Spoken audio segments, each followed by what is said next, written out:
Les podcasts d'Orion, à écouter en voiture, entre deux visites ou confortablement chez vous. Bonjour à toutes et à tous et bienvenue dans ce premier épisode des podcasts d'Orion Santé. Je suis Florent et aujourd'hui j'ai le plaisir d'accueillir Aurélie Cazobon, coordinatrice pédagogique chez Orion Santé. Bienvenue à toi Aurélie, ravi de t'avoir parmi nous pour cet épisode. Bonjour à toutes et à tous, bonjour Florent, je suis ravie d'être avec vous dans ce podcast Eh bien oui, aujourd'hui nous allons échanger sur un sujet très important, les majorations pour les infirmiers libéraux. Aujourd'hui nous allons explorer ensemble 3 types de majorations essentielles. La majoration d'acte unique MAU, la majoration de coordination infirmière MCI et la majoration du jeune enfant MIE. Toutes ces abréviations peuvent faire peur, mais ces majorations sont fondamentales pour comprendre comment les infirmiers libéraux sont rémunérés pour leurs actes. Je vais essayer de vous guider à travers chacune d'elles. Donc, en premier lieu, la majoration d'acte unique MAU, c'est une majoration qui vise à mieux rémunérer les actes isolés réalisés par les infirmiers libéraux. Elle s'applique à tous les actes infirmiers dont le coefficient est égal ou inférieur à 1,5, qu'ils soient effectués au domicile du patient ou au cabinet. Par exemple, une prise de sang ou une injection en intramusculaire. Le montant de cette MAU est d'1,35 € par acte. Elle peut se cumuler avec certaines autres majorations, comme par exemple la nuit ou le dimanche, ainsi qu'avec la majoration du jeune enfant que nous verrons après. Cependant, attention, elle ne se cumule pas avec les BSI et elle n'est pas cumulable avec la MCI que nous allons voir ensuite.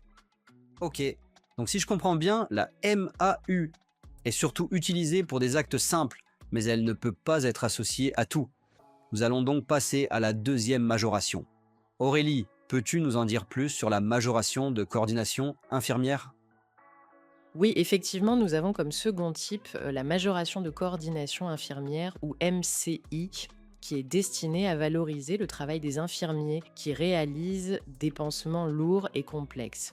Dans les pansements lourds et complexes, nous allons les retrouver à l'article 3 du chapitre 1 de la NGAP, ou alors à l'article 5 bis qui concerne les patients diabétiques insulinos, traité du chapitre 2 de la NGAP.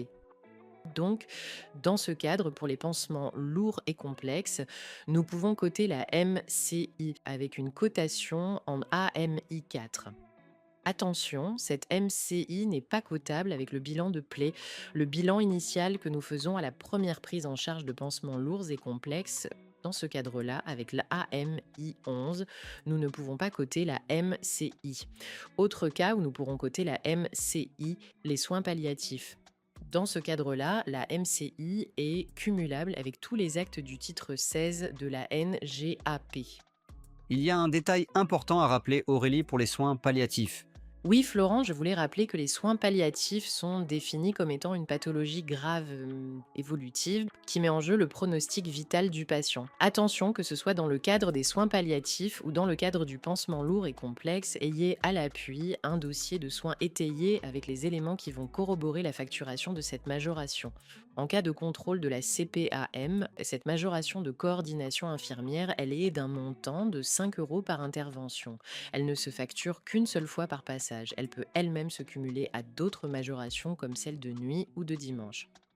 Attention, comme je l'ai dit précédemment, elle n'est pas cumulable avec la MAU.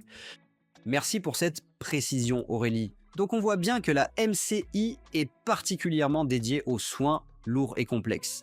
Il reste encore une troisième majoration à explorer. Peux-tu nous parler de la majoration du jeune enfant ? Il nous reste une troisième majoration qui s'appelle la MIE, la majoration du jeune enfant. Elle vise à soutenir les soins des infirmiers libéraux lorsque nous prenons en charge des enfants de moins de 7 ans. Elle est associable à n'importe quel acte du titre 16 de la NGAP pour les enfants de moins de 7 ans, jusqu'à la veille du 7e anniversaire exactement. Elle peut se cumuler avec la MAU, elle peut se cumuler avec la MCI. Donc les majorations, nous l'avons vu, peuvent se cumuler entre elles. La MAU et la MIE peuvent se cumuler entre elles. Vous pouvez tout à fait aller faire par exemple une prise de sang chez un enfant de moins de 7 ans. Vous cumulerez MAU plus MIE. Vous pouvez cumuler la MCI avec la MIE. Par exemple, un pansement lourd et complexe pour un enfant de moins de 7 ans, pas de souci. Par contre, attention, la MAU et la MCI ne sont pas cumulables. Par exemple, vous allez faire une prise de sang encore une fois chez un patient en soins palliatifs. Vous ne pourrez pas coter les 2 majorations, il va falloir choisir l'une ou l'autre. Merci Aurélie, c'est beaucoup d'informations importantes.